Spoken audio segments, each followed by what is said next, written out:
Hi, I'm Mike Hulvey, President and CEO of the RAB, and welcome to Radio on Main Street, the podcast all about radio. Earlier this year, we had the opportunity while in Las Vegas at the NAB Show to sit down with radio leaders from large companies to small, from those that are involved in some very large aspects of the industry to those that are involved in very local aspects of their radio operation. On today's edition of our podcast, you're going to meet such an individual, Bob Goff, who is general manager, morning show host, and professional problem solver at the heart of Wisconsin media, literally in central Wisconsin. We'll meet Bob coming up in a moment. First, we'd like to thank our partners, NCO in Benstown, who allowed us to set up our Radio on Main Street podcast booth literally in the middle of the West Hall at the NAB Show in Las Vegas. It allowed us to facilitate conversations with some amazing broadcasters, one of which you're about to be welcome to. So Bob Goff. Bob is a jack of all trades at his radio stations. As a matter of fact, he is the only full-time staff member who comes to the radio station each and every day. He also happens to be a true radio aficionado, especially from old classic radio station t-shirts, which he proudly sported during our conversation. Hi, I'm Mike Hulvey, President and CEO of the RAB, and welcome to our NCO stage, literally on Main Street. Bob Goff is with us, and Bob, you hail from the great state of Wisconsin. That's right. You are literally here on Main Street on this amazing set by NCO, and you and I met for the first time earlier this year here in Las Vegas, as you and I were a part of the Jacobs Brothers tour during CES, and you told me how much you enjoyed watching RAB live online presentations, our video production series, and you referenced last year when Erica did a number of interviews. I did a number of interviews here from the NAB show, and I said, if you are here in Vegas, we're going to have a conversation. Yeah, I hit the NAB about every other year lately, I think. Well, we are in the NCO booth, and what I learned from you is, and then we're going to learn a little bit about your company and what you deal with each and every day, because you have a unique experience, but it's not unlike experiences that our RAB members have who are running around here at the NAB, and that has to do with the communities that you serve and how you go about producing that every day. But you're an NCO customer. Yes, I am. I've been testing Spec AI. I've dealt with NCO many times on various products that they have. In fact, I'm going to talk to them here about their DAD, about their digital automation for radio. So that's one of the things I'm glad that they're here. They have a wonderful booth. For those of you who have been stopping on by, keep coming. They've got some great stuff, and it's a good crew to deal with as well. Anytime I've had a question or something that I needed answered, even if I have to leave a message within 5 minutes, they're giving me a phone call, letting me know that they got the message, working me through whatever item and difficulty I might be having, and 9 times out of 10, it's my fault. So an unsolicited endorsement. How about that? Now, I have to say, for our Radio on Main Street podcast series for 2025, you're the first one who's shown up in a True Blue radio T-shirt.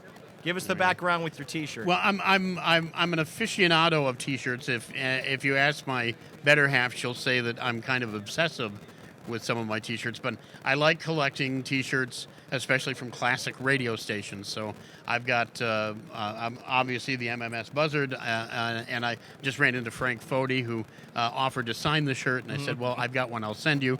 But I have many other radio stations, some that are still on the air, some that aren't. But I've been told I have to pare it down.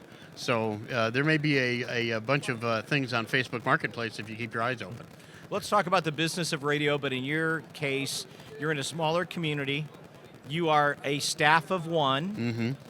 You have to use a lot of technology and resources. You are a big user and supporter of the RAB. Oh, yeah. We help you on your business side, but you also use technology to execute the day-to-day activities of the radio broadcaster and keep your listeners informed. Yeah, really, I'm the only full-time employee for the station. I'm the general manager for the station overall. I do the morning show. Once I get off the show at 10 o'clock, then I go into sales and traffic and music scheduling mode. I'm out doing appearances for the station, helping give talks to the local kids at the elementary school, all that stuff. So I'm the only full-time true employee. We do have a midday gal that works Monday through Friday, but she's got another full-time job outside of her radio job. And then I've got part-timers, but all of my part-timers are voice tracking. They're living away from the station, and they do their voice tracking on the weekend. So it falls to me to be responsible for making sure the station's on the air. And I use the RAB to help me track my sales, to help with sales proposals, packages, whatever I might need, and use it for just my day-to-day operation. Well, you're not alone in how you operate, your stations. And when we met earlier this year, and you started to tell me your story, I empathize in some ways, but also I admire the way that you've gone about that and utilizing the resources that you have to be that valued, trusted community broadcaster. And so let's pull back, and for our audience, the area that you serve, the communities you serve, give us a little indication about where that is. The station is licensed to Adams, Wisconsin. We're about 25 miles north of the Wisconsin Dells, if you want to look it up on your map. And the population of the town itself of Adams is right around 1,900 people, really, for full-time population. But there's a whole bunch of other communities around us that have equal amounts of folks and all that. Lots of great things. We are near the second and fourth largest lakes in the state of Wisconsin, Petenwell and Castle Rock. A lot of tourism in our area every Memorial Day to Labor Day. So we have people from Michigan, Iowa, Illinois, Minnesota all coming and spending time with us over the summer months. A lot of them retire there once they get done with their full-time jobs. So my community, the people that I mainly program my music for, is 55 plus. And all the studies are telling us now that's the market to be pushing for as far as your advertising goes. So it kind of is serendipitous, I guess is the best phrase, that I do what I do where I do it, because I have some really loyal listeners and a great community to broadcast to. So when you have a community like you serve that really changes during part of the year, so from Memorial Day to Labor Day, I'm sure it expands. Oh, yeah. Doubles, maybe. And I think, you had talked to me early this year when we were at CES here in Las Vegas about how people listen to you. In the summertime, they're with you, and then they go back to where their homes are, but they don't leave the radio station. No, they don't. We are really, really pleased with the streaming numbers that we get. Because especially when we're doing local high school sports and things like that, but even besides that, even when we're just doing music, my streaming numbers are, for my size of a station and for what I do for a format, is actually, I think, kind of amazing. My format is, I call it True Music Variety. And I play anything pretty much from mid-'60s through, right now it's through the 90s. But I'm playing everything. I'll play classic rock. I have pop. I have country. I mix it all in. Basically what I did was I took my personal music library, loaded it into the station, and hit play. That's all I did, and people seem to like it. They like, the what I call the musical hurricane that every now and then blows through the station, where at one moment I'm playing something from Phil Collins, and then the next minute I'm playing some Johnny Cash. And people seem to like it. So that has gained my popularity. I have people that are listening in from outside of America even. One of our most loyal listeners is a guy named Paulie, and he lives in Dublin, Ireland. And he listens every day. He participates in my contest. In fact, I do a contest. How do you send a prize? I don't. He has graciously said, don't send me any prizes. And he is right. I have a thing in the morning called The Question to Ponder, where I give away a prize if you can answer my fairly difficult question. And every now and then he gets it right, but I send it to him in advance over the internet, and then he answers it back so I can play it back for when everybody else is playing the game. So as you serve the area in central Wisconsin, and again, it changes with the summer period, how does that impact advertising? Is there an advertising the advertisers that you work with, are they different in the summertime than those that advertise year round? Is there that seasonality? What happens in the ad community? Seasonality is the word. We'll have restaurants and just seasonal businesses that will hop on board late April, early May, and be with us until the end of August, early September, and then we don't hear from them again for the rest of the year. Then we have the standard local businesses, the hardware store, the grocery store, mom and pop shops and things like that that are there all the time, that are with us all the time.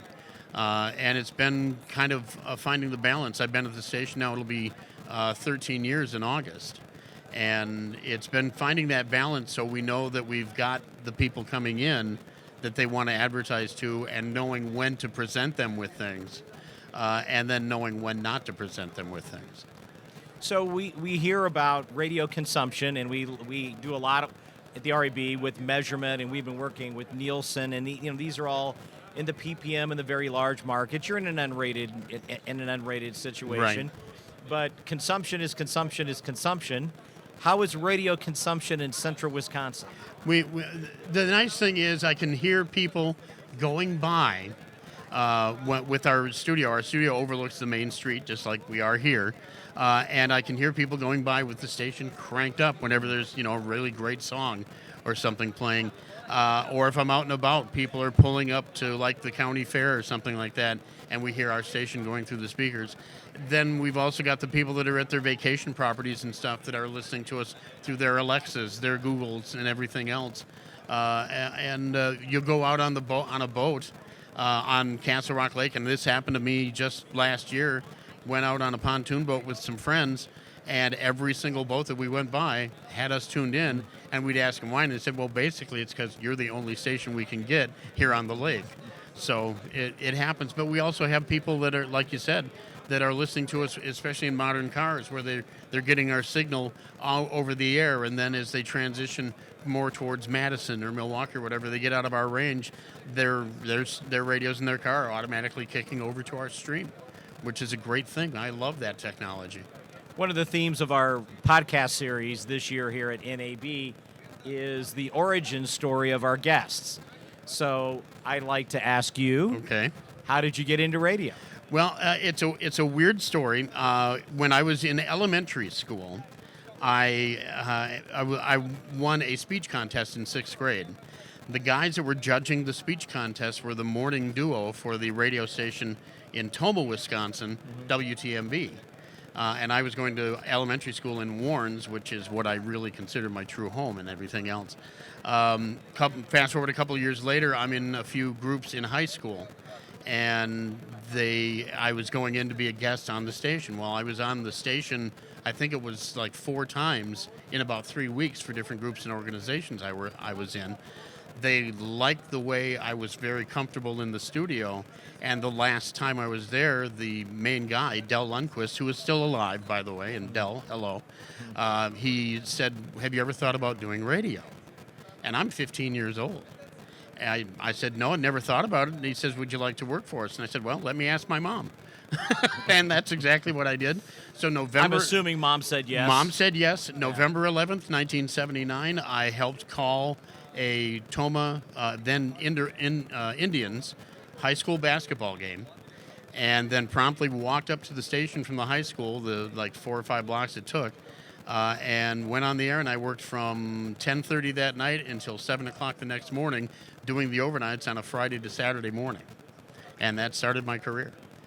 One of the things we're very proud of here at RAB and at the NAB is a partnership with the Broadcast Education Association, BEA.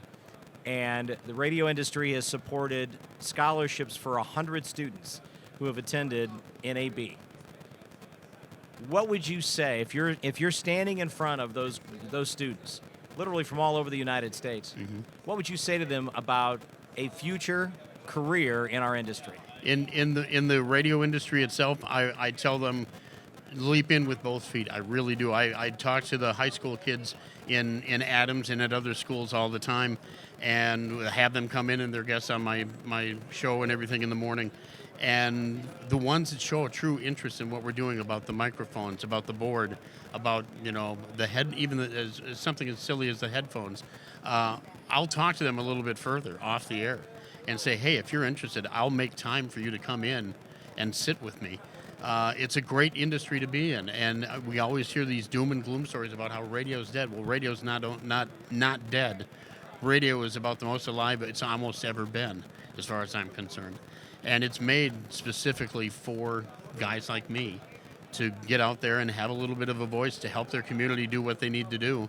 And whether it be to raise some money for a family that's been affected by a fire, or whether it's a blood drive or whatever it is, that's what I use it for, and that's what I tell them. You can help yourself, you can help out your community, and radio's the place to do it. Well, Bob, we appreciate you stopping by Radio on Main Street here at NAB 2025. Thanks for sharing your story. Thanks for sharing your passion. Thanks, Mike. The Enco folks are happy that you're a customer and you're going to buy some additional resources. I'm sure. So that it was a profitable stop for you to come by the Enco booth today. And thank you for the invite. This is one of the highlights of me ever coming to an NAB and meeting you and the folks from the RAB. Big hi to Dave. Big hi to Erica. I ran into Erica the other day as well. And if you're not involved in the RAB, I highly encourage you to do it. That's why we like this guy. Bob, thanks for your time today. Thanks, Mike. Serving his local community is what Bob does each and every day. Whether he's serving a seasonal destination traveler or a local Wisconsinite, he is passionate about his listeners, as well as leveraging technology available to produce great local radio content and ensure that his grassroots radio efforts deliver a first-rate listening and advertising experience. We appreciated Bob spending time with us in Las Vegas. If you'd like to learn more about radio and its many benefits, we invite you to visit us at rab.com, or you can email us directly at askrab@rab.com. Until next time, it's Radio on Main Street.